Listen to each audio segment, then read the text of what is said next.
In this video, you are going to learn the communication habits of a classically masculine man. What I will share with you in this video comes from observations of refined gentlemen, my own journey to improve as a speaker, and timeless principles of human communication. In fact, much of what I'm going to share with you would apply equally well to both men and women. But the difference here is that this communication style will establish a dominant and confident frame that will help any man in both his personal and professional life. Those of us who came of age during the pandemic definitely had our social growth stunted by the lockdowns. But that's all over now, and it's time to communicate with the world like the man you want to be. And before we get started, this video is not about how to make your voice deeper. There are tons of videos already on YouTube trying to tell you how to do this. But the truth is, a deep voice is not what makes a speaker masculine. Because if you have a deep voice but you can't follow these steps, then nobody is going to listen to you or respect you. So let's start off with number 1. Decisiveness, clarity, and brevity are essential masculine characteristics that you must demonstrate with your speech.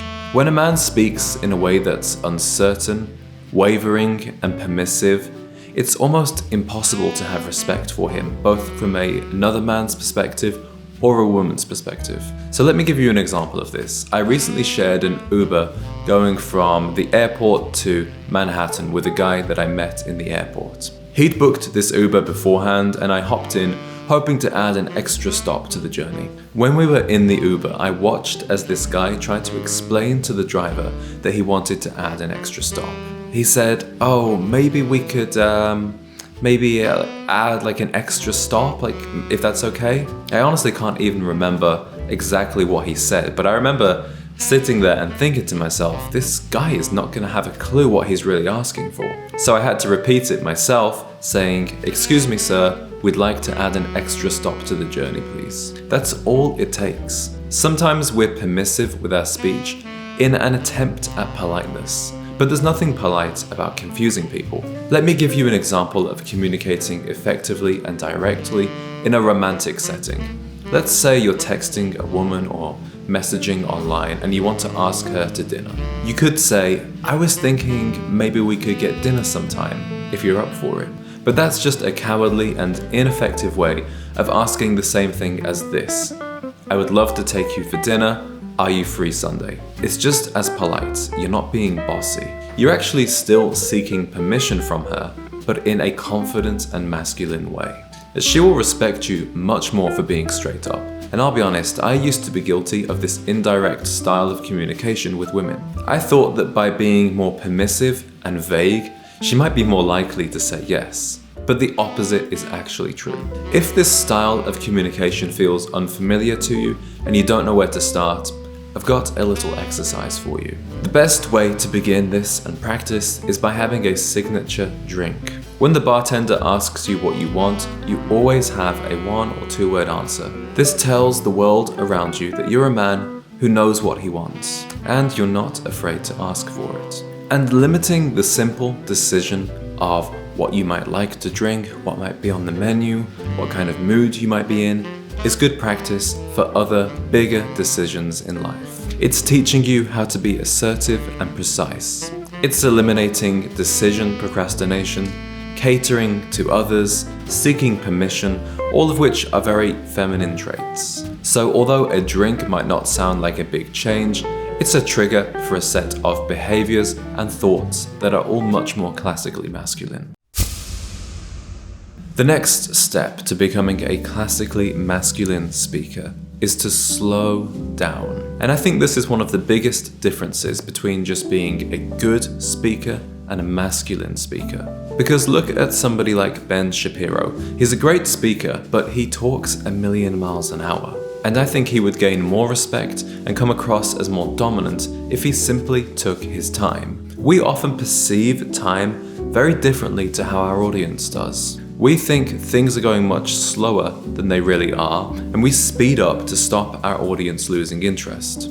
But they'll actually stay much more interested if you can speak with good pace, punctuation, and variety of tone.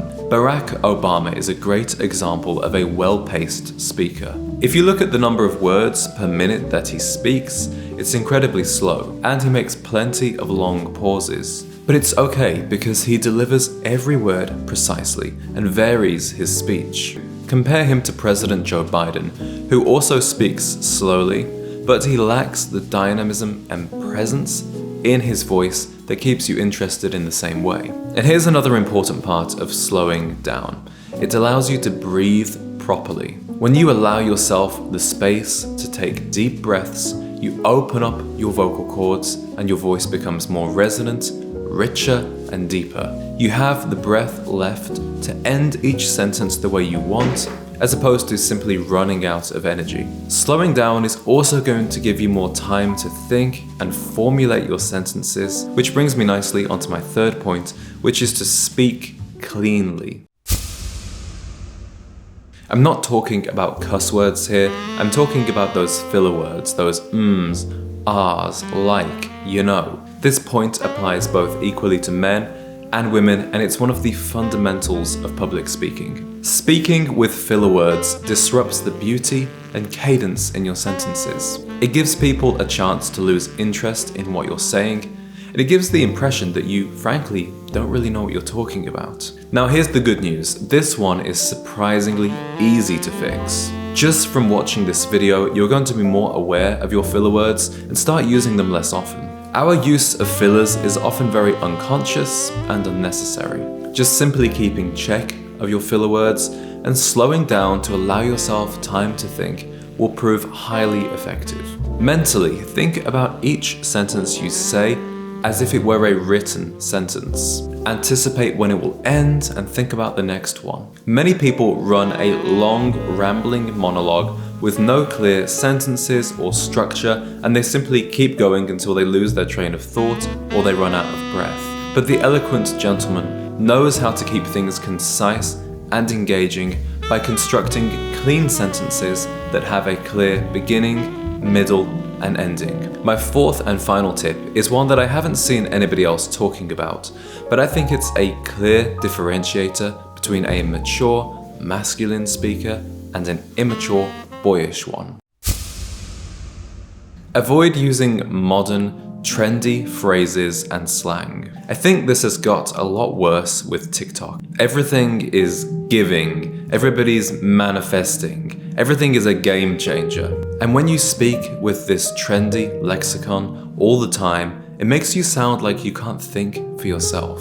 Honestly, I think following trends and copying others is a very feminine trait, although personally, I'm not a fan of female speakers who use these kind of words either. So use your own words to construct your own sentences and describe things on your own terms. In the same way that you don't want your style to follow the herd, neither should your speech. It's simply not the mark of an eloquent gentleman. I hope you enjoyed this video and you are enjoying this series on how to be classically masculine. I want to hear from you in the comments. What efforts have you made to improve your speaking skills, and what impact have you found this has had on your life? Now you've learned to speak in a classically masculine way, you want to look the part too, because any good speaker also knows the value of personal presentation. In this video, I will teach you how to dress in a simple, understated style that is elegant and masculine at the same time. We hear a lot about different forms of self-improvement these days: journaling, meditation, working out. But one of the most effective and easiest ways to upgrade your life is by upgrading your style. So I hope to see you gentlemen in that video, and I thank you very much for watching.